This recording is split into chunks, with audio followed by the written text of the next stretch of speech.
Yeah, well, what I was told, Aaron, from two sources who are familiar with how this all happened, was that the president was headed to Florida on Friday. He was watching Fox News on the big screen, and essentially he saw this segment that Fox was doing on how Christians were being targeted by Islamic groups in Nigeria. And very quickly after that, one of the sources says it was immediate that it sparked some anger in him, and he began to inquire about it, asking his staff to be. Sometimes global outrage isn't born out of conscience, it's born out of television.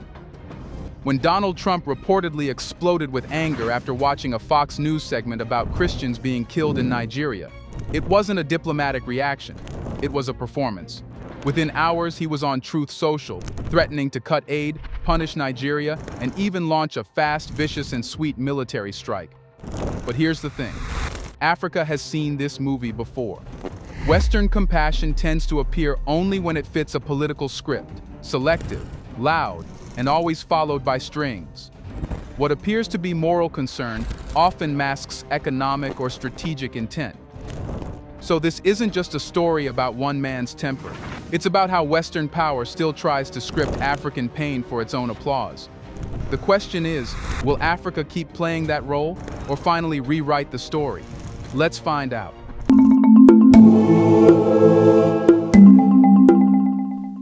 Well, Nigeria is unfortunately turning into the proverbial grass in the fight between two elephants. The elephants in this instance being the US and China. There's a global trade and geopolitical conflict going on, and unfortunately, we happen to be right in the middle of it, even though we don't seem to be designated, being that the northern half of Nigeria has a lot of these rare earths in abundance. Nigeria has been designated as one of the countries that will be sort of used as a staging point for extracting and refining these rare earths, so that all the environmental and social costs of doing that are our problem, and then the refined product is taken to the US and is used to their industrial and military and economic ends. Right. That is what is going on. So this kabuki theater show that Donald Trump is putting on, where he's saying, oh, you're killing the Christians, and if you don't stop doing that, and then it's defined very vaguely what the supposed conditions for stopping even mean. This is all a kabuki theater show. This has all been predetermined, that we need to create a pretext to go into this country to take something that we want. And this is the pretext that we're going to explore. And this is why we're doing it. So from a Nigerian point of view, the only thing that anyone should be doing right now, anyone who has access to any international institutions or media or pressure or political power or whatever it is to make the point that Nigeria is a sovereign country. Right. So regardless of whatever Mr. Trump might claim is or is not happening in Nigeria, it is not the US government's prerogative to determine what is or is not a solvable or non-solvable issue in Nigeria and how such an issue should be solved. Nigeria is a sovereign country. If the US government, if the US as a country has a problem, for example, an internal problem with how it treats Black people, I've never seen the Nigerian government make noises about going to carry out potential airstrikes in Philadelphia to punish the US for treating Black people a certain way historically, because we understand that even if we might feel a certain way about that, it is an internal issue in a sovereign country, and you have to respect that. Right. So that is the only point that matters, and that is the only point of defense that has any chance of succeeding. It's strange how the most powerful man on earth can be moved to fury not by intelligence briefings or diplomatic reports, but by a few minutes of television. That's exactly what happened when Donald Trump watched a Fox News segment showing Nigerian Christians killed by insurgent groups. Within minutes, he was reportedly demanding answers from his aides. By the time Air Force One touched down in Florida, his thumbs were already firing across Truth Social. In a burst of righteous anger, he declared Nigeria a country of particular concern, threatened to cut US aid, and hinted at a military strike that he described, almost gleefully, as fast, vicious, and sweet. But here's the thing. Africans have learned to listen carefully when the West speaks about concern. Every word of compassion is usually followed by a clause of control. Because let's be honest, Where was this outrage when Western-made weapons fueled conflicts in Congo? Where was this energy when French airstrikes hit Sahel villages? When African lives are lost in silence, Western leaders call it instability. But when a network like Fox News frames the story as Christian persecution, suddenly it becomes a moral emergency. That difference, that selective empathy, says everything about how Africa is still perceived, not as a continent of equals, but as a canvas on which Western powers paint their own virtue. It's not the tragedy itself that moves them, it's the narrative of the tragedy. The victims only become visible when they can be used to serve an agenda. And in this case, Trump's outrage wasn't about Nigerians, it was about optics. The moment he saw a moral headline, he saw a political opportunity. Anger, after all, sells better than nuance. You know what's wild? The same administration that banned refugees, that mocked African nations as shithole countries, suddenly wanted to defend Africa's Christians. How convenient. It's like a magician's trick. Distract the crowd with tears while your other hand signs arms deals, trade pacts, and security contracts. Because once you declare a nation as morally troubled, you can justify anything, sanctions, drone bases, or even invasion, and still sound like a hero. And that's where Africans have started to wake up. We've begun to see that these declarations aren't about protection, they're about power. Every urgent humanitarian mission comes with invisible costs, sovereignty, self-image, and dependence. The same playbook has been used in Iraq, Libya, and Somalia. Start with pity, end with control. So Trump's outburst wasn't an exception. It was a pattern repeating itself under a new face, louder but just as familiar. His anger may have looked spontaneous, but it was perfectly aligned with decades of Western behavior. Emotional headlines first, exploitation later. And that leaves us asking, if concern has always been a pretext for control, what happens next when that concern is wrapped in religion? You know, when the West says it's concerned, Africa has learned to brace itself. Because concern, in the language of power, is rarely empathy, it's a signal. It means pressure is coming, conditions are coming, and if you don't comply, punishment is coming too. When Donald Trump labeled Nigeria a country of particular concern, it wasn't just a statement of morality, it was a diplomatic trigger.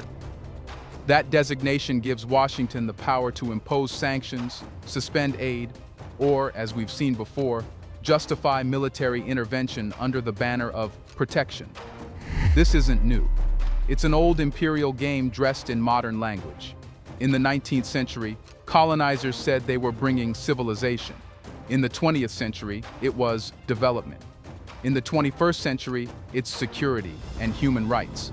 The vocabulary changes, but the power structure doesn't. The same hand that claims to help always ends up holding the leash. Trump's Nigeria announcement fits perfectly into that cycle. You threaten a country, question its morality, and then present yourself as the savior who can restore order. On your terms, of course. It's like setting a fire and then charging rent for the water. The aid that follows isn't a gift, it's an investment with political interest. And once you take it, your sovereignty is on credit.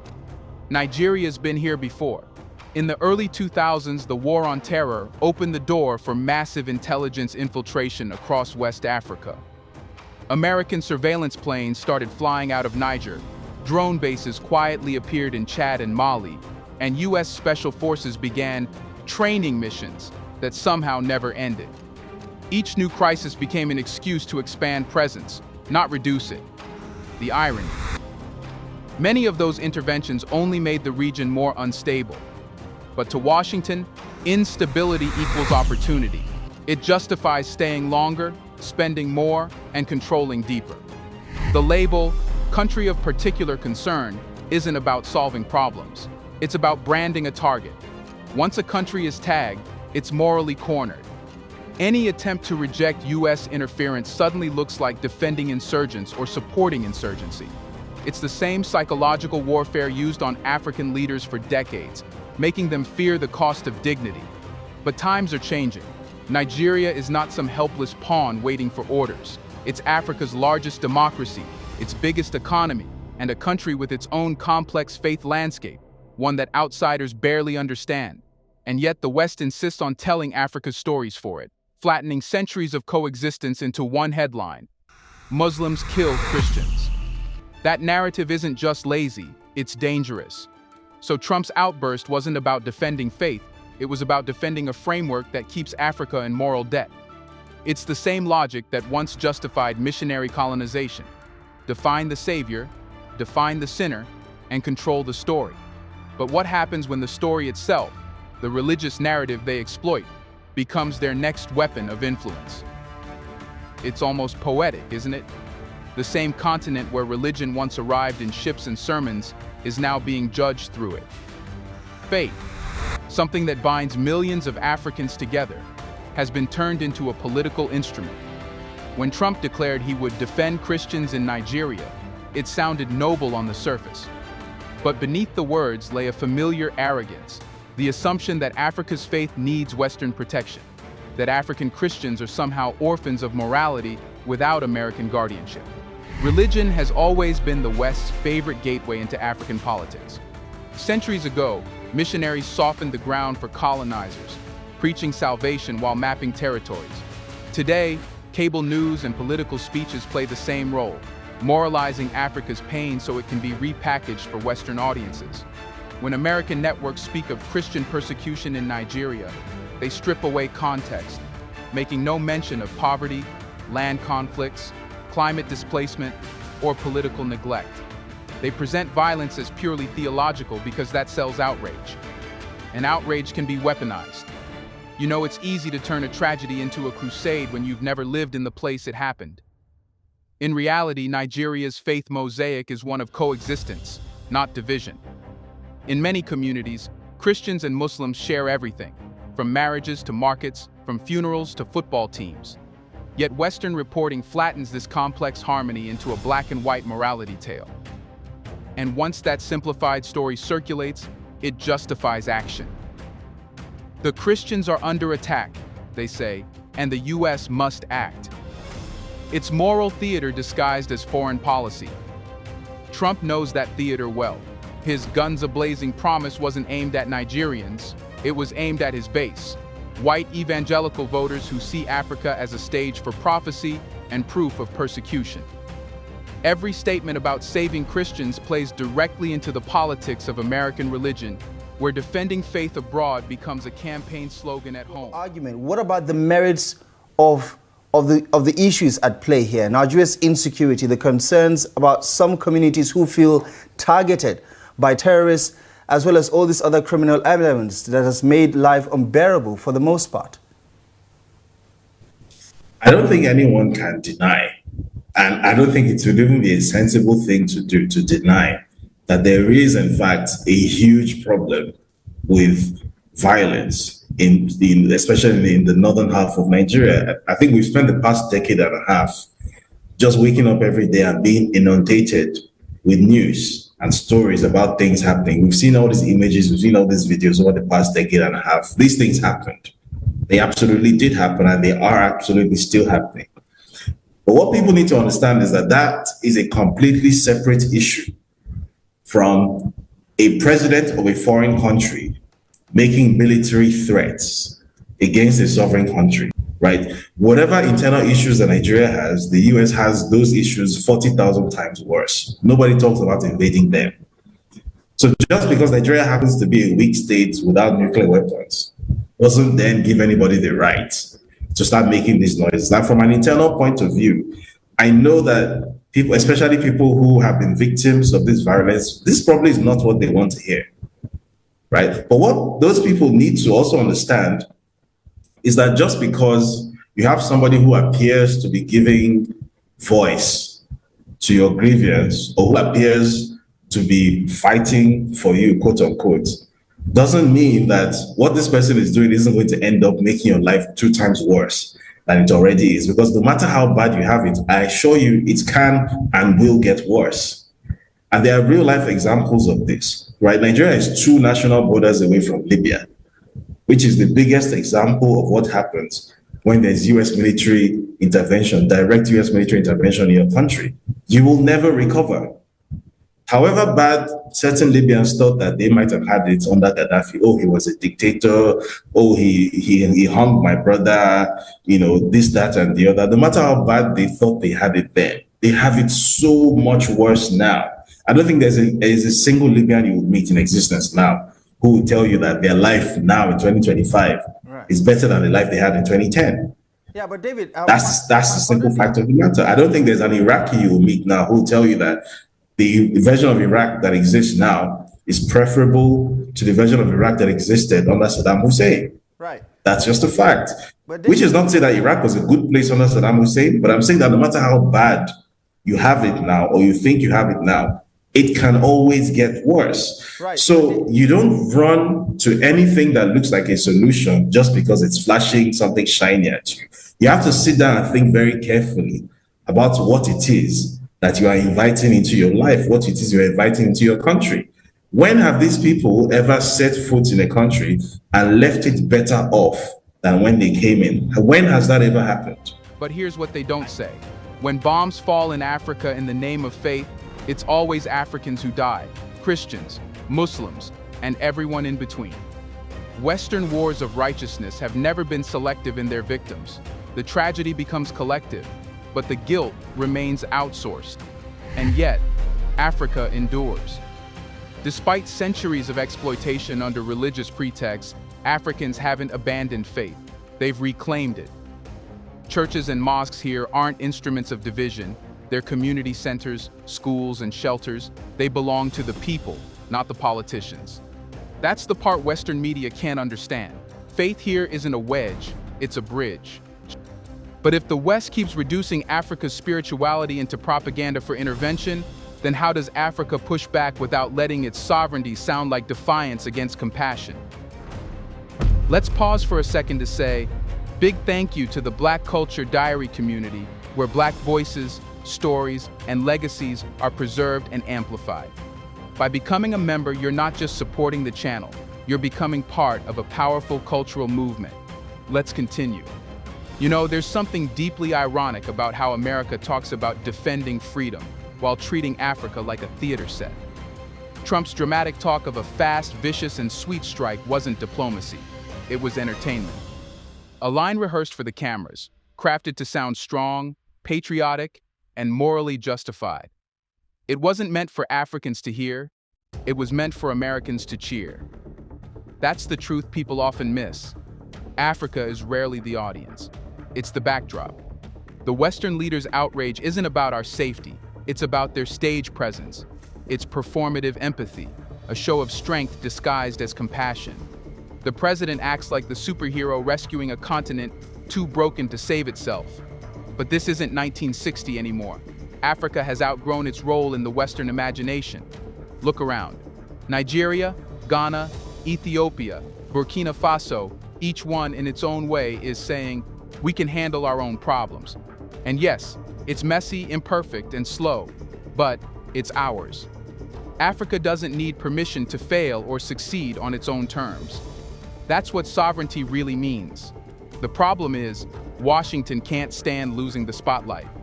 When African nations assert independence, whether it's rejecting US military bases, nationalizing resources, or forming alliances with China and Russia, Western officials call it a threat to democracy. But democracy, in their vocabulary, means obedience.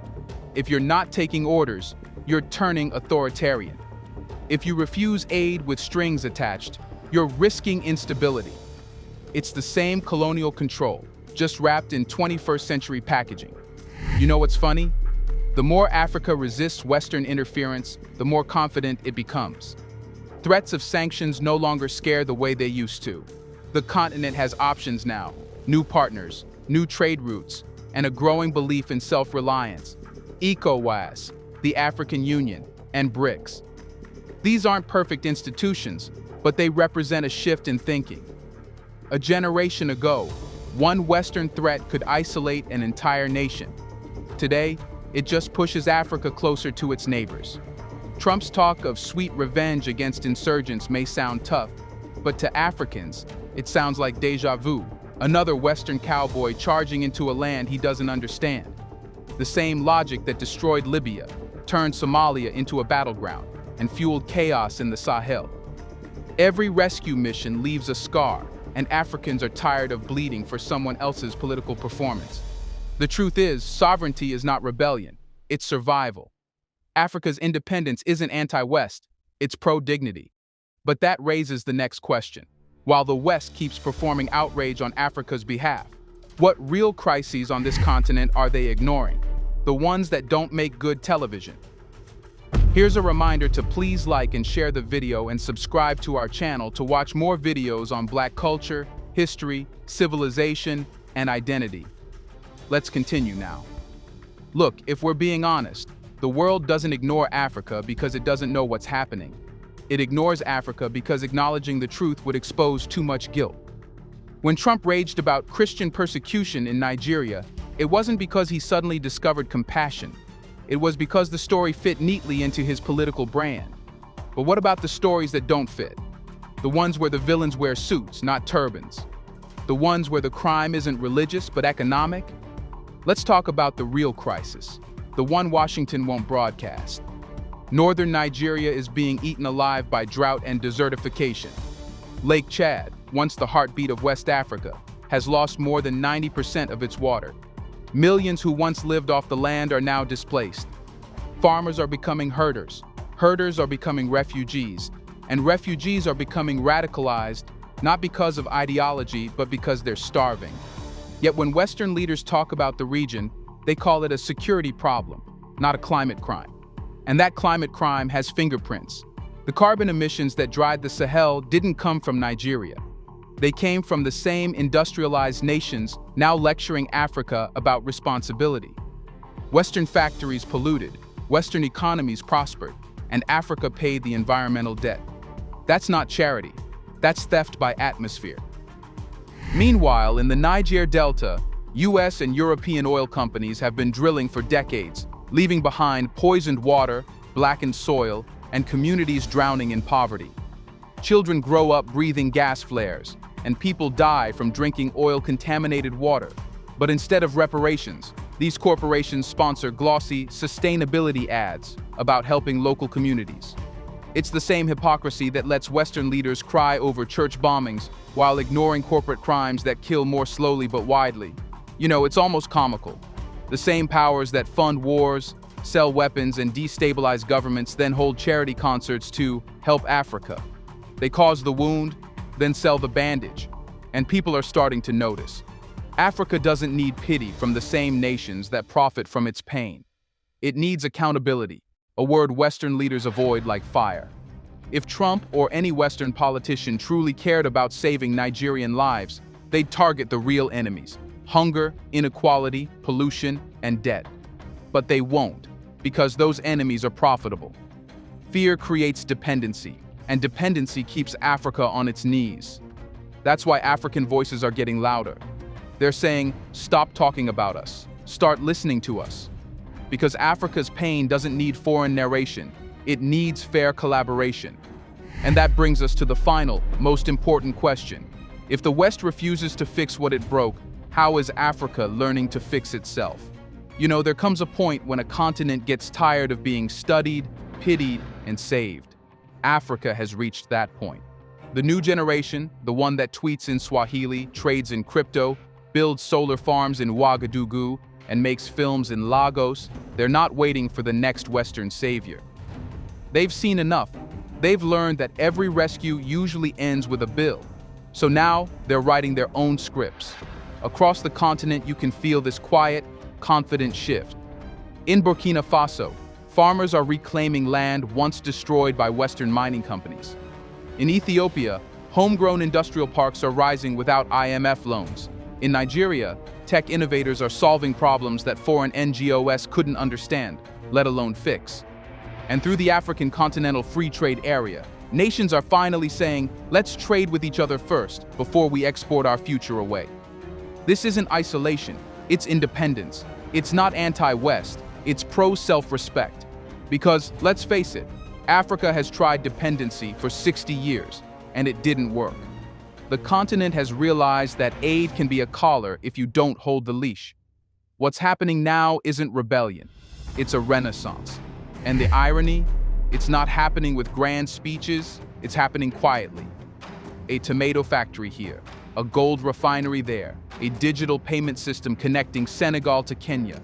Step by step, Africa is undoing the narrative that painted it as helpless. You can see it in the tone of its leaders, the confidence of its youth, the symbolism of its movements.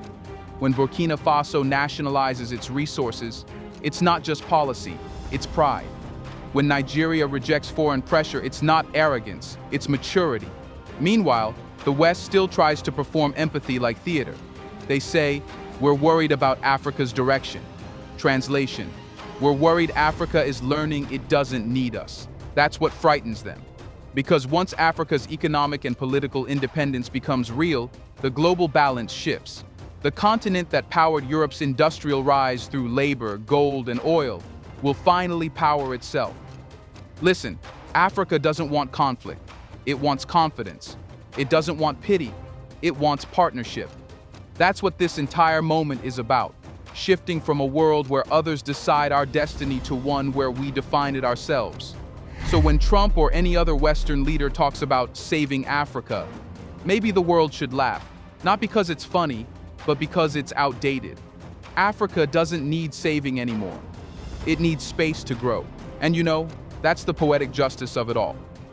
The continent once called the dark is now becoming the light, not because the West is helping it shine, but because Africa finally remembered it was never dim in the first place.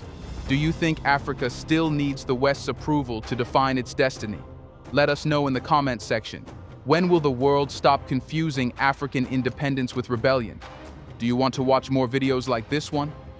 If so, subscribe to our channel and press the bell icon next to it. We have decided to bring videos on something nobody talks about: the Black culture, civilization, history, and evidence about how glorious Blacks have been. Thanks for watching, and until the next video, stay tuned.